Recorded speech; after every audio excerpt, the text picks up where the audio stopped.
चल केला चल केला चल केला तेरा मेला पीछे झूठा राही चल केला चल केला चल केला चल केला तेरा मेला पीछे झूठा राही चल केला हजारों मील लंबे रास्ते तुझको बुलाते यहाँ दुख दे सहन के वास्ते तुझको बुलाते चल खेला चल खेला चल खेला तेरा मेला पीछे झूठा राही चल खेला മാഷാ അല്ലാ മാഷാ അല്ലാ എന്തോരം മുഞ്ചുള്ള അർത്ഥമാണെന്ന് അറിയാവുക വല്ലാത്ത മുഞ്ചുള്ള അർത്ഥ.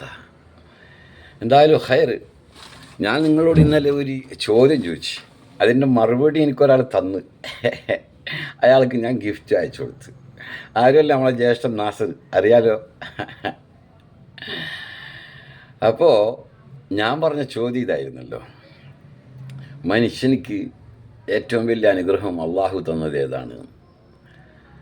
അതായത് മറവിയാണ്.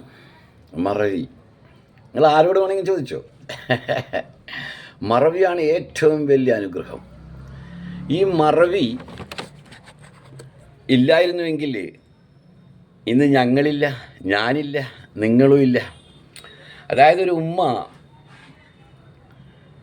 മക്കളെ പ്രസവിക്കുന്നത് മരണവേദനയോളം അത്രത്തോളം അടുത്തൊരു വേദനയാണെന്നാണ് പറയുന്നത്.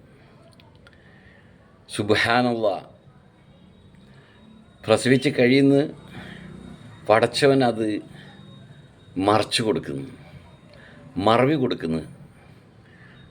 അങ്ങനെയാണ് ഇന്ന് ഈ കാണുന്ന ഭൂമി കാണുന്ന എല്ലാ സംഗതിയും ഉണ്ടായത് എന്നുള്ളതാണ്. ഞാനില്ലായിരുന്നുവെങ്കിൽ ഇന്ന് നിങ്ങളുടെ മുമ്പിൽ ഞാനില്ലല്ലോ. അങ്ങനെ അതാണ് ഏറ്റവും വലിയൊരു അനുഗ്രഹം. ബാപ്പ മരിച്ചിട്ട് മക്കൾ ജീവിക്കുന്നു, മക്കൾ മരിച്ചിട്ട് ബാപ്പ ജീവിക്കുന്നു, ഭാര്യ മരിച്ചിട്ട് ഭർത്താവ് ജീവിക്കുന്നു, ഭർത്താവ് മരിച്ചിട്ട് ഭാര്യ ജീവിക്കുന്നു. ആദം നബിൻ്റെ കാലം മുതൽ എടുത്ത് നോക്കിക്കോ, മറക്കാൻ പറ്റിയിട്ടില്ലെങ്കിൽ ഏത് പെണ്ണാ പ്രസവിക്കുക? ഏത് പെണ്ണാ പ്രസവിക്കുക? അനുഗ്രഹത്തിൽ വെച്ച് ഏറ്റവും വലിയ അനുഗ്രഹം മറവിയാണ്. നിങ്ങൾ ഏത് പണ്ഡിതന്മാരോട് വേണം ചോദിച്ചു നോക്കിക്കോ. ഞാൻ മനസ്സിലാക്കിയൊരു കാര്യമാണിത് കേട്ടാ. എതിർത്ത് പറയാനുണ്ടെങ്കിൽ നിങ്ങൾ പറഞ്ഞോ. ഓക്കെ.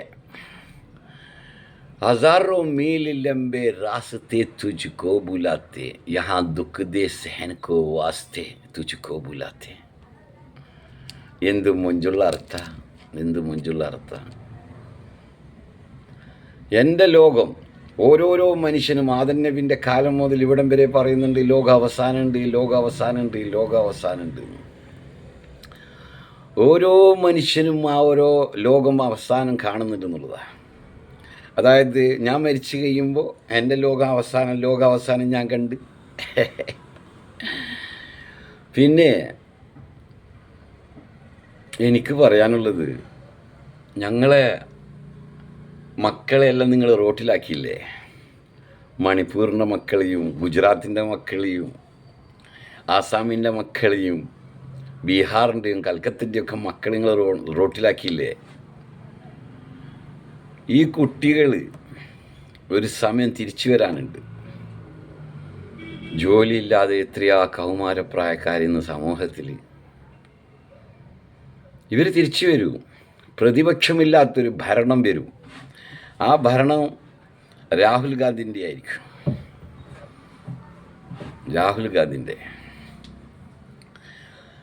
ഗാന്ധി ഭരിക്കാൻ വേണ്ടി പോകുമ്പോൾ ഞാൻ രാഹുൽ ഗാന്ധിനോട്, ഞാൻ ബാക്കിയായിട്ടുണ്ടെങ്കിൽ ഞാൻ ഫസ്റ്റ് പറയുന്നൊരു വാക്കുണ്ട്, കല്യാണം കഴിച്ചിട്ട് ഭരിച്ചാൽ മതി.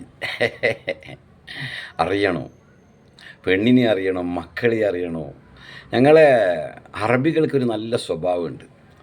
കടയിലെല്ലാം വന്നു കഴിഞ്ഞാൽ അവിടെ എത്ര മക്കളാണ് ഉള്ളത്, ആ മക്കൾക്കെല്ലാം മിഠായി എല്ലാം വാങ്ങിക്കൊടുക്കും, കാശൊക്കെ കൊടുക്കും.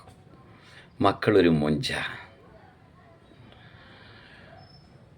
ഓക്കെ, ഉത്തരം കിട്ടിയല്ലോ. ടെൻഷൻ ലേനെ ഗനീവായി. अगर टेंशन हो गया गुड़िया पे लेके पेशाब करके छोड़ दे खल्लास. अगर टेंशन हो गया गुड़िया पे ले पेशाब करके छोड़ दे खल्लाസ്. അങ്ങനെ ടെൻഷൻ ആയാൽ മുട്ടിലേക്ക് എടുക്കുക, ആ ടെൻഷന് മുട്ടിൻ്റെ മേലിലേക്ക് എടുക്കുക, എന്നിട്ട് മൂത്രമൊഴിച്ചിട്ട് അങ്ങ് കളഞ്ഞ് ഖല്ലാസ്. സോറിയേ ബുദ്ധിമുട്ടിച്ച. അസ്സലാമു അലൈക്കും.